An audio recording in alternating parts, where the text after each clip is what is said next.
และวันเสาร์ตั้งแต่เวลา 15 นาฬิกาถึง 16 นาฬิกาดำเนินรายการโดยกระผมบัณฑิตธนัทเดชะมีอาจารย์สุรภาเดชะเป็นผู้ร่วมรายการวันนี้เราได้นำมาสูตรที่เกี่ยวข้องกับความทุกข์ที่เหลือของพระโสดาบันหรืออีกในหนึ่งพระโสดาบันท่านทำทุกข์ให้หมดไปเหลือเพียงอีก7 ชาติก็จะบรรลุเป็นพระอรหันตบุคคลครับความเป็นพระโสดาบันของบุคคลนั้นจะต้องผู้ที่จะได้เป็นพระโสดาบันนั้นต้องเป็นผู้ที่เกิดด้วยตีเหตุคือขณะที่เกิดก่อนที่จะสิ้นชีพนั้นจิตปราศจากโลภะโทสะโมหะในขณะนั้นเกิดชาติต่อไปก็เรียกว่าเกิดด้วยติเหตุหลังจากนั้นก็ต้องเป็นผู้ที่ได้พบสัตว์บุรุษเป็นผู้ที่มีศรัทธามั่นคงในพระพุทธเจ้าในพระธรรมในพระสงฆ์ประกอบด้วยศีลที่อริยบุคคลท่านสรรเสริญจากนั้นก็ได้มาเจริญสติปัฏฐาน4หลังจากนั้นก็ได้เป็นพระโสดาบันในขณะปฏิบัติสติปัฏฐาน4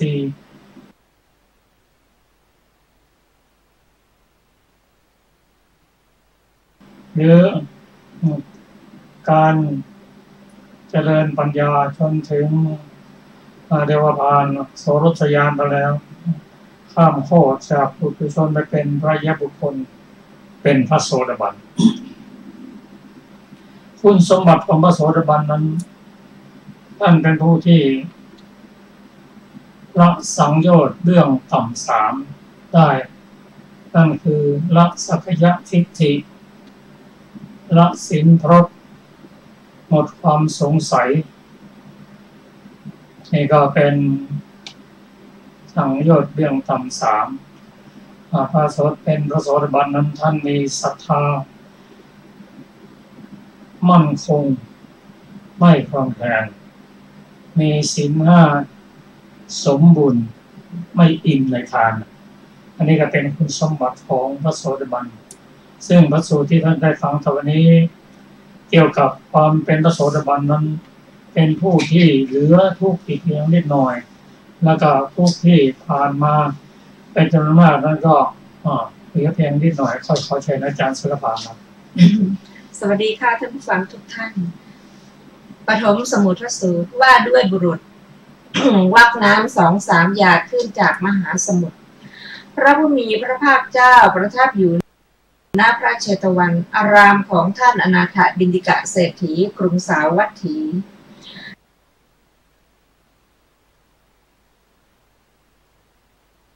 หน้าที่นั้นแลพระผู้หลายบุรุษวักน้ำ2-3 หยาดขึ้นจากมหาสมุทรเธอทั้งหลายจะสำคัญความข้อนั้นเป็นไฉนน้ำ2-3 หยาดที่บุรุษวักขึ้นแล้วกับน้ำในมหาสมุทรภิกษุทั้งหลายกราบทูลว่าข้าแต่พระองค์ผู้เจริญน้ำในมหาสมุทรนี้แหละมากกว่าน้ำ2-3 หยาดที่บุรุษวักขึ้นแล้วมีประมาณน้อยน้ำ2-3 หยาดที่บุรุษวักขึ้นแล้วเมื่อเทียบกันกับน้ำในมหาสมุทรไม่เข้าถึงเสี้ยวที่100เสี้ยวที่ 1,000 เสี้ยวที่ 100,000 แม้ฉันใดดูก่อนภิกษุทั้งหลายฉันนั้นเหมือนกันแลการได้ธรรมจักษุให้สำเร็จประโยชน์ใหญ่อย่างนี้ต่อไปเป็นทุติยสมุทรสูตรว่าด้วยน้ำในมหาสมุทรพระผู้มีพระภาคเจ้าประทับอยู่ณพระเชตวันอารามของท่านอนาถบิณฑิกะเศรษฐีกรุงสาวัตถีหน้าที่นั้นแลพระผู้มีพระภาคเจ้าตรัสเรียกภิกษุทั้งหลายแล้วได้ตรัสว่าดูก่อนภิกษุทั้งหลายมหาสมุทรพึงถึงการหมดไปสิ้นไปยังเหลือน้ำอยู่2-3 อย่างเธอทั้งหลายจะสำคัญความข้อนั้นเป็นไฉน น้ำในมหาสมุทรที่หมดไปสิ้นไปกับน้ำ2-3 หยาดที่ยังเหลืออยู่ไหนจะมากกว่ากันภิกษุทั้งหลายกราบทูลว่าข้าแต่พระองค์ผู้เจริญน้ำในมหาสมุทรที่หมดไปสิ้นไปนี้แหละมากกว่าน้ำ2-3 หยาดที่เหลืออยู่มีประมาณน้อยน้ำ2-3 หยาดก็เหลืออยู่เมื่อเทียบกันเข้ากับน้ำในมหาสมุทรที่หมดไปสิ้นไปไม่เข้าถึงเสี้ยวที่100เสี้ยวที่1,000เสี้ยวที่100,000แม้ฉันใดดูก่อนภิกษุทั้งหลายฉะนั้นเหมือนกันแลการได้ธรรมจักษุให้สำเร็จประโยชน์ใหญ่อย่างนี้ต่อไปเป็นปฐมปัพพะตูปมาสูตรว่าด้วยวางก้อนหิน7 ก้อนที่ภูเขาหิมวันพระผู้มีพระภาคเจ้าประทับอยู่ณราชเชตวันอารามของท่านอนาถบิณฑิกะเศรษฐีกรุงสาวัตถีหน้าที่นั้นแล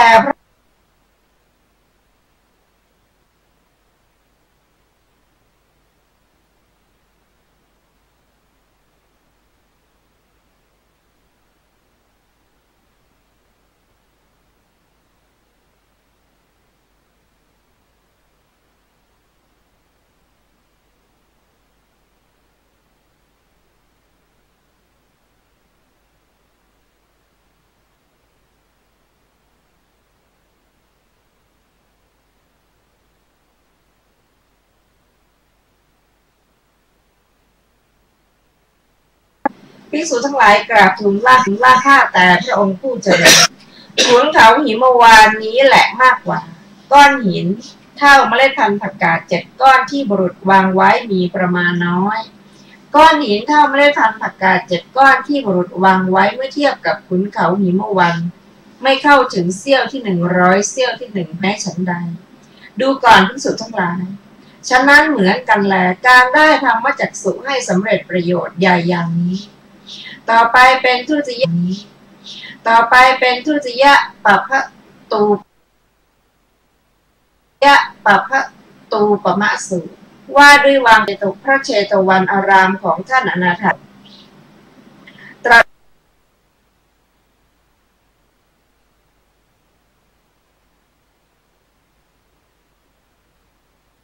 เรียกภิกษุทั้งหลายแล้วได้ตรัสว่าดูก่อนภิกษุทั้งหลาย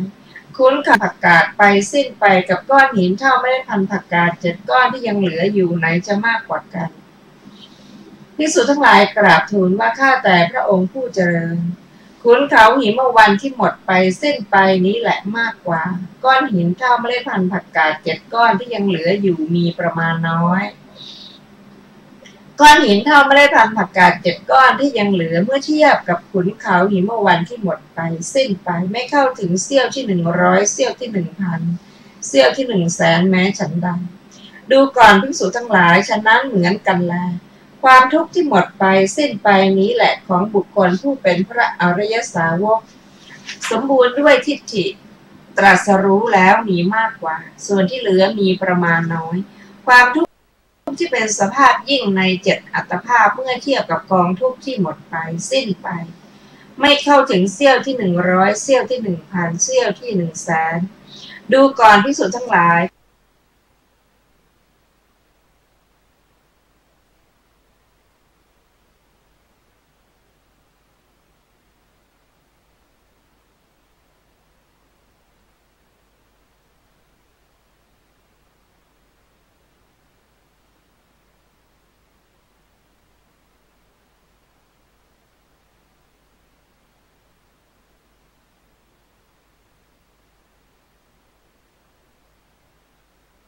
การตรัสรู้ธรรมอุปมาสูตรว่าด้วยหิน7 ก้อนไว้ที่เขาสิเนรุ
เปรียบ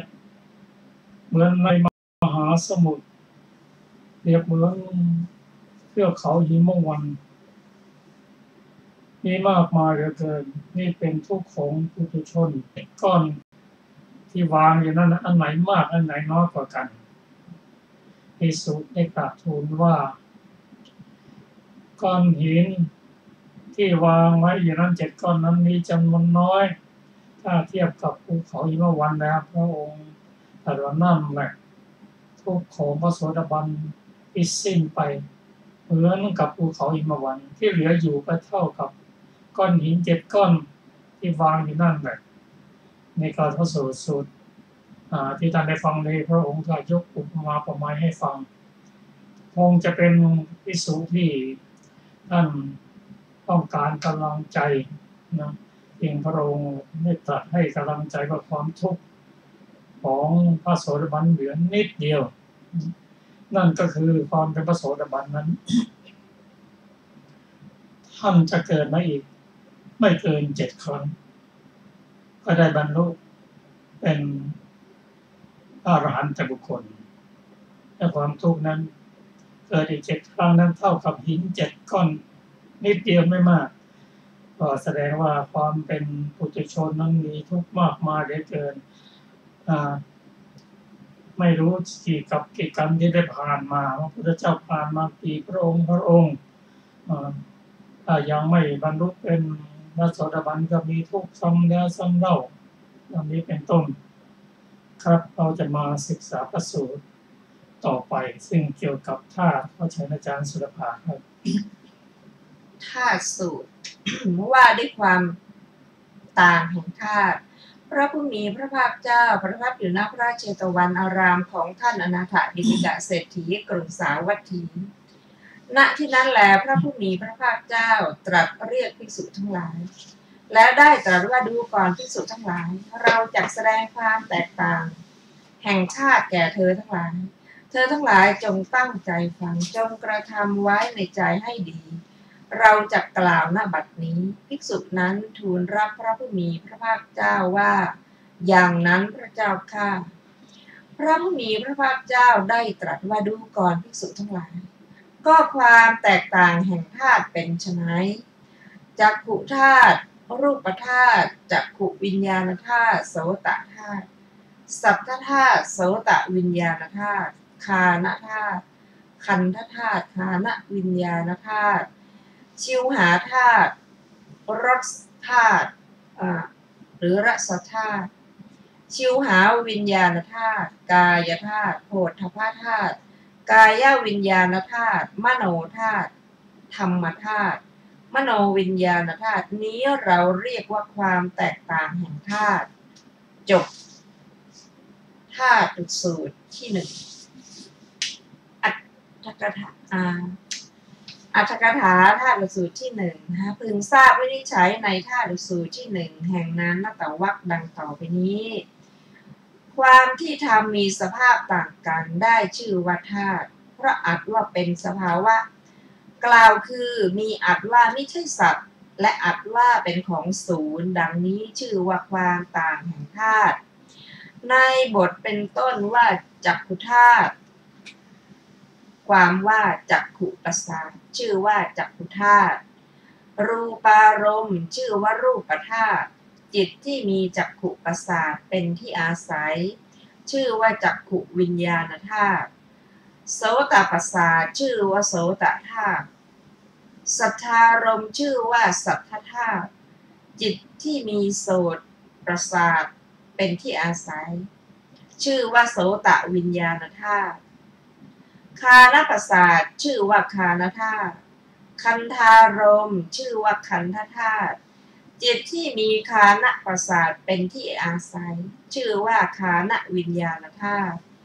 ชิวหาประสาทชื่อว่าชิวหาธาตุรสารมณ์ชื่อว่ารสธาตุจิตที่มีชิวหาประสาทเป็นที่อาศัยชื่อว่าชิวหาวิญญาณธาตุกายประสาทชื่อว่ากายธาตุโผฏฐัพพารมณ์ชื่อว่าโผฏฐัพพธาตุ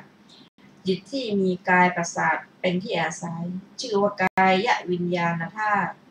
มโนธาตุสามชื่อว่ามโนธาตุขันธ์สามมีเวทนาเป็นต้นสุขุมรูปและนิพพานชื่อว่าธรรมธาตุมโนวิญญาณแม้ทั้งหมดชื่อว่ามโนวิญญาณธาตุก็ในข้อนี้ธาตุ16อย่างเป็นกามาวจรธาตุ2ในที่สุดเป็นไปในภูมิ4จบอัตถกถาธาตุสูตรที่1ท่านผู้ฟังที่เคารพครับพระสูตรที่พระองค์ตรัสเกี่ยวกับธาตุสูตรนั้นเป็นพระสูตรที่เกี่ยวกับหลักวิชาการในทางพุทธศาสนามีในปิฎกที่3คือพระอภิธรรมปิฎกจะกล่าวถึงว่าบุคคลที่เราว่าเป็นผู้ที่บุคคลหรือชีวิตร่างกายนั้นจริงๆแล้วประกอบไปด้วยธาตุเท่านั้นคือธาตุ18ก็พระองค์แสดงอันนี้เพื่อให้เห็นว่าที่เราเรียกว่าบุคคลตัวตนนั้นเป็นสัตว์บุคคลนั้นไม่ใช่แต่จริงๆแล้วมันเป็นธาตุแตกต่างกันทั้งหมด18ธาตุก็ได้แก่ชีวิตร่างกายนั่นเองพูดถึงธาตุแล้วในอัตถกถาได้กล่าวไว้ว่าเป็นสภาวธรรมที่แตกต่างกันเป็นสภาวธรรมโดยเฉพาะของธาตุนั้นเป็นการแยกรูปแยกนามให้เห็นเพื่อละสัพพยทิฏฐิว่าเป็นตัวตนของเราจริงมันไม่ใช่เท่านั้นประกอบด้วยธาตุต่างๆเกิดขึ้นด้วยเหตุด้วยปัจจัยโดยมีอวิชชาตัณหาอุปาทานและกรรมจึงทำให้เกิดธาตุต่างๆเหล่านี้เกิดขึ้นทีนี้ผมจะมาเรียนมาท่านผู้ฟังได้ทราบว่าธาตุ18นั้นตั้งกล่าวไว้ว่าของสัตว์ปราศจากอาการของชีวิตของชีวะคือไม่มีการไปการมาการกินการนอนและประกอบกิจอย่างอื่นไม่มีชีวิตที่เที่ยงอยู่เสมอฉะนั้นจึงเรียกว่าธาตุมีอยู่18ธาตุด้วยกันคือจักขุธาตุคือธาตุตาโสตธาตุคือธาตุหูคานธาตุคือธาตุจมูกชิวหาธาตุได้แก่ธาตุลิ้นกายธาตุได้แก่ธาตุกายมโนธาตุได้แก่ธาตุใจรูปธาตุธาตุสีสัทธธาตุธาตุเสียงคันธธาตุธาตุกลิ่นรสชาติธาตุรสโผฏฐัพพธาตุธาตุกระทบธรรมธาตุคือธาตุธรรมจักขุวิญญาณธาตุคือธาตุเห็นโสตวิญญาณธาตุคือธาตุได้ยินคานธาตุคือธาตุรู้กลิ่นชิวหาธาตุคือธาตุรู้รสกายวิญญาณธาตุธาตุรู้ถูกต้องทางกายมโนวิญญาณธาตุธาตุรู้ทางใจในหลักวิชาการของพระพุทธศาสนานั้นเป็นส่วนของปัญญาซึ่งในพระไตรปิฎกนั้นประกอบด้วยพระวินัยปิฎกพระสูตตันตปิฎกและพระอภิธรรมปิฎกทั้ง3ส่วนนี้มีความสัมพันธ์แนบแน่นไม่สามารถที่จะแยกออกจากกันได้การศึกษาของพระอภิธรรมหรืออภิธรรมปิฎกนั้นก็ต้องอาศัยพระสูตรต้องอาศัยพระวินัยถ้าว่าไปก็เหมือนกับลำต้นของต้นไม้มีทั้งเปรียบมีทั้งแก่นมีทั้งกระพี้ต้นไม้ต้นเดียวกันจะเป็นธรรมะให้เราได้ศึกษาว่าแก่นจะอยู่ได้อย่างไรถ้าไม่มีเปลือกไม่มีกระพี้ก็เป็นเรื่องที่ ในทางพุทธศาสนาได้อธิบายไว้อย่างชัดเจนครับเราจะฟังพระสูตรต่อไปขอเชิญอาจารย์สุรบาลพระสูตรต่อไปสัมผัสสูตรว่าด้วยความต่างแห่งผัสสะพระผู้มีพระภาคเจ้าประทับอยู่ณพระราชตวันอารามของท่านอนาถบิณฑิกเศรษฐีกรุงสาวัตถีณที่นั้นแล้วพระผู้มีพระภาคเจ้าตรัสเรียกภิกษุทั้งหลายแล้วได้ตรัสว่าดูก่อนภิกษุทั้งหลายความต่างแห่งผัสสะบังเกิดขึ้นเพราะอาศัยความต่างแห่งธาตุดูก่อนภิกษุทั้งหลายก็ความต่างแห่งธาตุเป็นไฉนจักขุธาตุโสตธาตุฆานธาตุชิวหาธาตุกายธาตุและมโนธาตุนี้เราเรียกว่าความต่างแห่งธาตุดูก่อนภิกษุทั้งหลายก็ความต่างแห่งผัสสะบังเกิดขึ้นเพราะอาศัยความต่างแห่งธาตุเป็นไฉนจักขุสัมผัสบังเกิดขึ้นเพราะอาศัยจักขุธาตุโสตสัมผัสบังเกิดขึ้นเพราะอาศัยโสตธาตุฆานสัมผัสบังเกิดขึ้นเพราะอาศัยฆานธาตุชิวหาสัมผัสบังเกิดขึ้นเพราะอาศัยชิวหาธาตุโพธพสัมผัสเกิดขึ้นเพราะอาศัยกายธาตุมโนสัมผัสบังเกิดขึ้นเพราะอาศัยมโนธาตุความต่างแห่งผัสสะบังเกิดขึ้นเพราะอาศัยความต่างแห่งธาตุอย่างนี้แล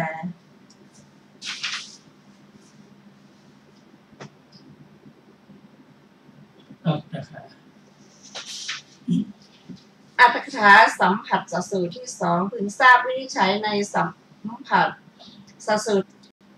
ปัทมชวนะในมโนทวารเพราะฉะนั้นในข้อนี้มีเนื้อความดังนี้ว่าบทว่ามโนธาตุงปฏิจจะได้แก่ปัทมชวนะสัมผัสบังเกิดขึ้นเพราะอาศัยมโนทวาราวัชนะอันเป็นกิริยามโนวิญญาณธาตุ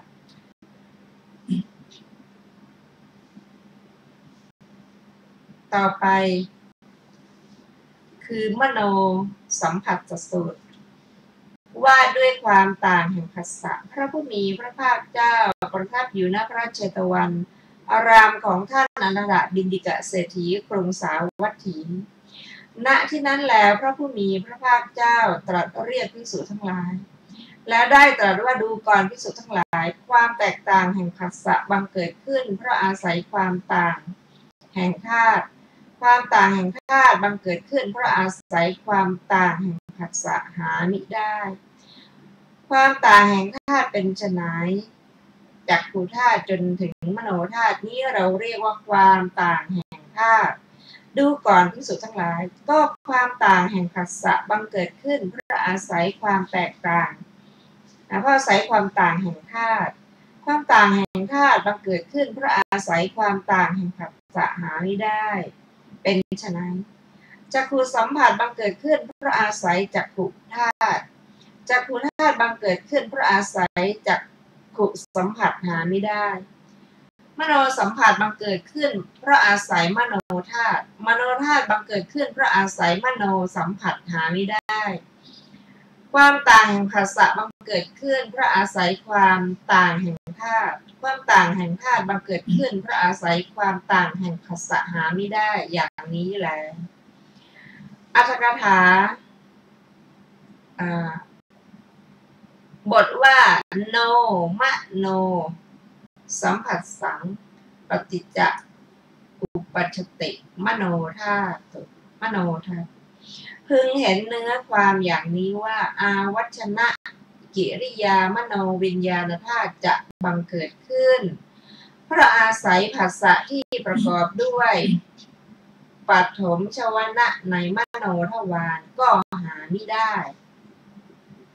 จบอัตถกถาโนสัมผัสสูตรที่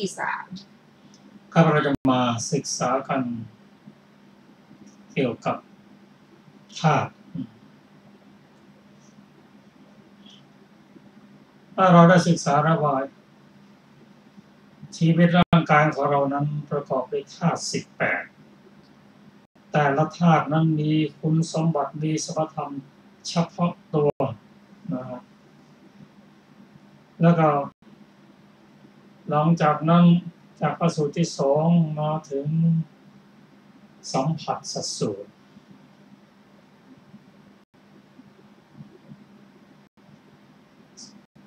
สัมผัสสสูตรนี้เป็นความแตกต่างกันของผัสสะผัสสะนั่นก็เป็นตัวเจตนาตัวหนึ่งมีหน้าที่กระทบผัสสะนี้ย่อมแตกต่างกันไปตามความแตกต่างของธาตุเช่น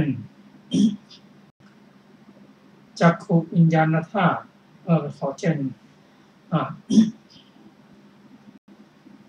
จักขุสัมผัสสะก็แตกต่างกันจากโสตสัมผัสสะโสตสัมผัสสะก็แตกต่างกับฆานสัมผัสสะแตกต่างกันเพราะธาตุแตกต่างกันเช่นจักขุสัมผัสสะอาศัยธาตุอะไรมั่งจักขุธาตุรูปธาตุเกิดจักขุวิญญาณธาตุทำ3ประการรวมกันเป็นจักขุสัมผัสสะจักขุสัมผัสสะจะไปเหมือนกับโสตสัมผัสสะก็ไม่ได้เพราะอาศัยธาตุแต่ละอย่างต่างกันโสตสัมผัสสะนั้นก็ต้องอาศัยธาตุคือโสตธาตุและสัทธธาตุจึงเกิดโสตวิญญาณธาตุทำ3ประการรวมกันเป็นโสตสัมผัสสะอันนี้เป็นข้อที่แตกต่างกันเพราะธาตุแตกต่างกันผัสสะจึงแตกต่างกันเรามาถึงสูตรที่3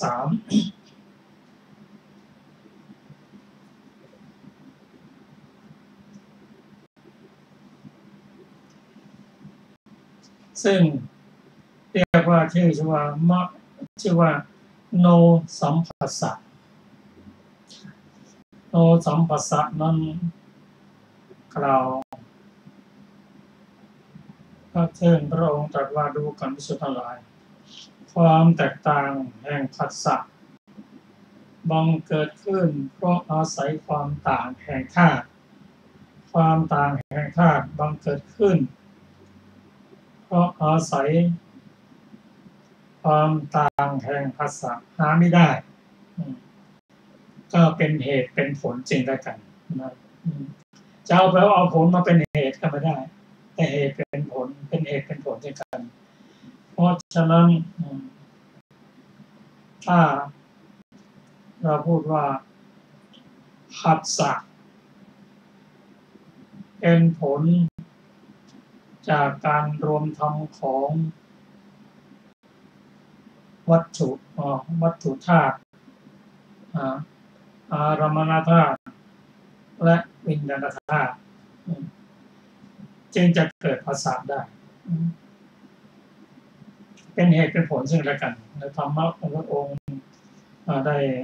ตรัสไว้ทุกสิ่งทุกอย่างอาศัยเหตุอาศัยผลซึ่งที่เราได้ศึกษามาตั้งแต่ปฏิจจสมุปบาท12อาศัยกันแตกต่างกันพระองค์ได้กล่าวไว้ทำให้เราเห็นชัดเจนว่า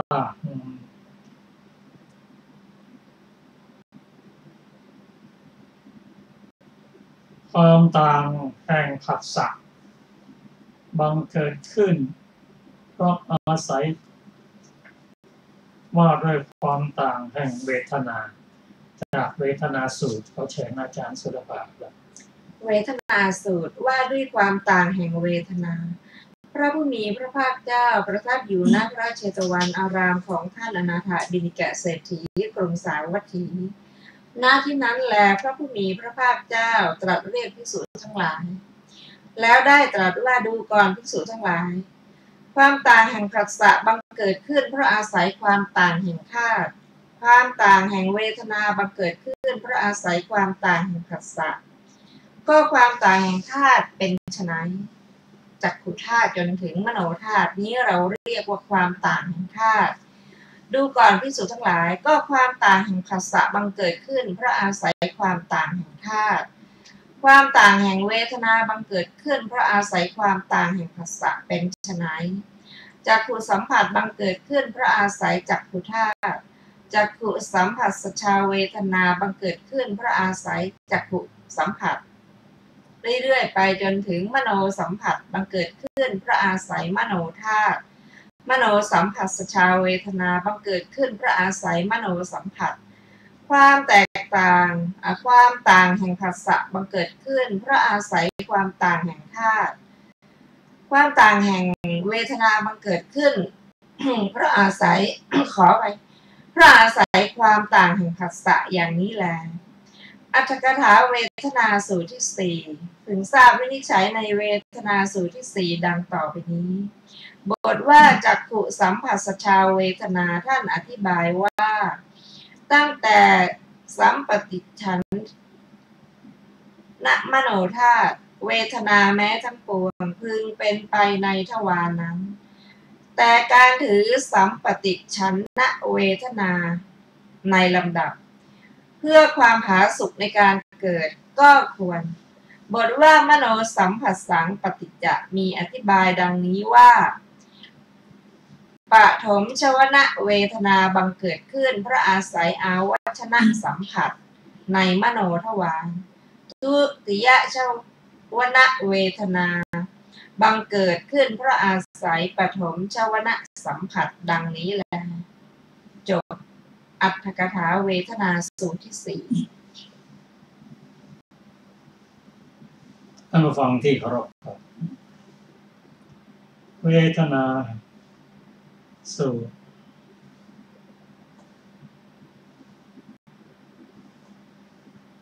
ที่ท่านได้ฟังอยู่นี้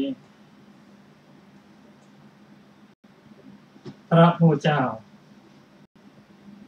ตรัสว่าดูก่อนภิกษุทั้งหลายความต่างแห่งผัสสะบังเกิดขึ้นเพราะความต่างแห่งธาตุความต่างแห่งเวทนาบังเกิดขึ้นเพราะอาศัยความต่างแห่งผัสสะก็ความต่างแห่งธาตุ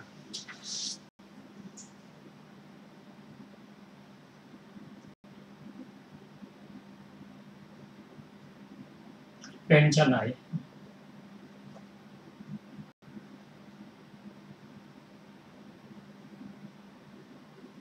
พระองค์ตรัสว่าความต่างแห่งผัสสะมันเกิดขึ้นเพราะอาศัยความต่างแห่งธาตุความต่างแห่งเวทนามันเกิดขึ้นเพราะอาศัยมโนธาตุมโนสัมผัสสะมโนสัมผัสสะเวทนามันเกิดขึ้นเพราะอาศัยมโนสัมผัสสะความต่างแห่งผัสสะมันเกิดขึ้นเพราะอาศัยความต่างแห่งธาตุความต่างแห่งเวทนาเกิดขึ้นเพราะอาศัยความต่างแห่งผัสสะอย่างนี้ท่านผู้ฟังที่เคารพเราจะเข้าใจชัดเจนขึ้นถ้าเรานำวิธีจิตมาศึกษากันเริ่มต้นได้เราจะพูดถึงการเห็นที่จะเกิดขึ้นนั้นเกิดขึ้นเริ่มตั้งแต่ภวังคจิตพอรูปารมณ์เข้ามากระทบจักขุทวารก็จิตที่เป็นภวังคจิตก็ลงมารับการเห็นอันเป็นวิบากหรือเป็นผลการเห็นจะเกิดขึ้นตามที่อธิบายนี้ก็ต้องอาศัยประสาทตาดีก็เป็นธาตุ จักขุธาตุอาศัยรูปารมณ์เรียกว่ารูปธาตุจึงจะเกิดธาตุอีกอย่างหนึ่งเรียกว่าจักขุวิญญาณธาตุจักขุวิญญาณธาตุนี่เกิดจากธาตุที่ต่างกันธาตุต่างกันคืออะไรคือจักขุธาตุกับรูปธาตุแตกต่างกันเกิดเป็นจักขุวิญญาณธาตุก็การเห็นหรือเรียกจักขุวิญญาณธาตุเราจะไปเหมือนกับโสตวิญญาณธาตุนั่นก็ไม่ใช่มันแตกต่างกันคนละอย่างแม้กระทั่งมีผัสสะจักขุสัมผัสสะเกิดขึ้นอันเกิดจากการรวมตัวของธาตุที่แตกต่างกันคือจักขุธาตุรูปธาตุและจักขุวิญญาณธาตุรวมกันเป็นจักขุสัมผัสสะนะฮะถ้าจะเกิดเวทนาจากการเห็นนะครับเป็นเรียกว่าจักขุสัมผัสเวทนาก็แตกต่างกันเพราะธาตุแตกต่างกันความแตกต่างของธาตุนั้นก็ทำให้สิ่งอื่นแตกต่างกันด้วยแต่อย่างไรก็ตามธรรมะของพระองค์ย่อมเป็นเหตุเป็นผลซึ่งกันและกันเพราะมีอย่างนั้นเพราะมีจักขุธาตุกับรูปธาตุมากระทบกันจึงเกิดจักขุวิญญาณธาตุทำสามอย่างรวมกันเป็นจักขุสัมผัสสะจักขุสัมผัสสะก็เป็นปัจจัยให้เกิดเวทนาเรียกว่าจักขุสัมผัสสะเวทนาก็แตกต่างกันเวทนาอันเกิดจากการเห็นจากการได้ยินได้กลิ่นได้รสก็แตกต่างกันไปตามธาตุที่แตกต่างกันความแตกต่างของธรรมะของธาตุต่างๆที่เกิดขึ้นเพราะอาศัยความแตกต่างกันก็ชัดเจนขึ้นที่พระองค์ได้ตรัสว่าความต่างแห่งผัสสะคือผัสสะทั้งหลายแหละผัสสะเกิดจากการได้เห็นได้ยินได้กลิ่นได้รสได้สัมผัสต่างๆก็เพราะความอาศัยต่างความต่างแห่งธาตุความต่างแห่งธาตุในผัสสะจักขุสัมผัสสะความก็แตกต่างกับธาตุที่อาศัยโสตสัมผัสสะธาตุแตกต่างกัน